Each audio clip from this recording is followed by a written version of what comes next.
Hai, aku Hana Fitrasya Tomalasan, cast dari film Susuk Kutukan Kecantikan. Hai girls, aku Jordi Pranata, cast dari film Susuk. Hai girls, aku Ersya Aurelia dari cast film Susuk Kutukan Kecantikan. Hai girls, aku Muhammad Khan berperan sebagai Prasetyo di film Susuk dan sekarang aku mau jawab pertanyaan soal cinta. Gimana caranya merelakan orang yang kamu cintai ketika dia udah gak ada lagi di dunia? Aduh, oh my goodness. Wow, itu berat banget sih. Meski aku belum pernah ngalaminnya sih ya, alhamdulillah. Cuman mungkin satu-satunya cara mengobati rindu yang paling kuat adalah justru dengan mengikhlaskan dan mendoakannya. Gimana caranya merelakan orang yang kamu cintai ketika dia udah gak ada lagi di dunia? Wah, merelakan orang yang kita cinta dan dia udah nggak ada.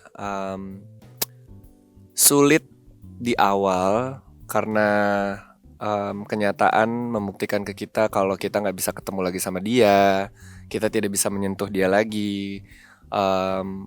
Momen-momen yang udah kita lewati sama dia hanya sudah menjadi sejarah gitu, tapi pasti bisa kita lewatin ketika kita ikhlas, ketika kita sudah merasa puas, dalam artian kita selalu memanfaatkan waktu selama dia masih ada dan percaya kalau Tuhan itu sudah menyediakan rencana yang lebih baik untuk kita meskipun orang itu udah gak ada. Jadi sulit di awal tapi ketika kita ikhlas pasti itu akan menjadi indah.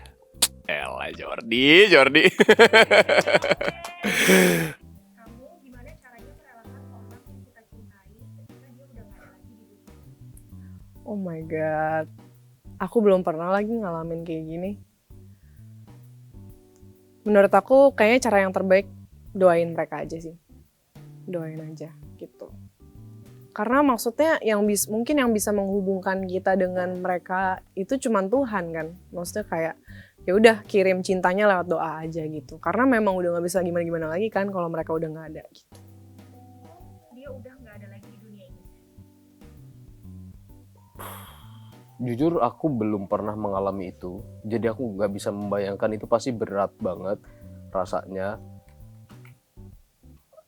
Nggak ngerti deh, aku tuh ternyata aku tuh punya ketakutan. Aku baru tahu juga dari internet kalau ternyata ada istilahnya ketika ini tuh salah satu fobia yang mana kita selalu merasa takut kalau orang yang kita cinta itu meninggal.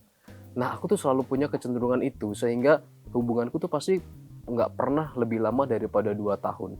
Karena aku merasa gini, aku pokoknya nggak mau lama-lama sama orang ini. Karena kalau aku lama-lama sama orang ini, nanti kalau misalkan kita semakin lama tiba-tiba dia meninggal, aku nggak bisa move on pasti. Gitu. Jadi kayak sebelum memori dan kenangan-kenangan atau hubungan itu menjadi lebih dalam, biasanya kayak gimana caranya biar bisa putus setelah 2 tahun gitu-gitu. Jadi kayak ternyata aku baru tahu itu ada istilahnya apa gitu. Itu nama fobianya ketika kita selalu merasa takut kalau orang yang kita cinta itu meninggal. Jadi aku selalu punya ketakutan dan itu salah sih, sebenarnya nggak boleh kayak gitu karena siapapun pasti pengen kalau dalam hubungan itu ya langgeng kan. Gitu. Tapi ketakutan itu yang membuat aku kadang tuh kayak aduh aku takut nanti kalau gimana kalau aku sama dia 15 tahun terus tiba-tiba dia nggak ada, terus aku nggak ngerti deh. Aku gak bisa membayangkan, itu hal yang sangat menakutkan sih buat aku. Makanya aku sangat respect banget sama orang-orang tua yang mereka udah sampai kakek nenek gitu masih bareng, terus tiba-tiba aku kadang kalau ngeliat orang-orang tua gitu ya yang meninggal pasangannya dulu gitu, kayak suaminya meninggal dulu atau istrinya meninggal dulu, tapi anak-anaknya udah pada hidup sendiri-sendiri sama keluarganya. Itu gimana mereka cara menghadapi rasa sepi itu. Makanya kayaknya kita sebagai generasi muda tuh harus lebih banyak peka, dan kalau ada orang tua di sekitar kita tuh kayak harusnya kita yang jemput bola untuk ngajak mereka ngobrol atau apa biar mereka nggak ngerasa sepi-sepi banget sih. Tapi ini aku sok-sokan aja ya, bisa aja mereka tuh kayak ngapain sih aku nggak ngerasa kesepian kok gitu, bisa aja kayak gitu. Tapi kalau aku jadi orang tua semacam itu aku pasti akan ngerasa kesepian. Sip, oke, sudah selesai pertanyaannya. Thank you. Menarik sekali pertanyaan-pertanyaannya, bagus. Oke, terima kasih. Dah. Bener-bener ya? Bener-bener ya kalian? Bikin pertanyaan pagi-pagi berat banget. Masih direkam ya? Oke.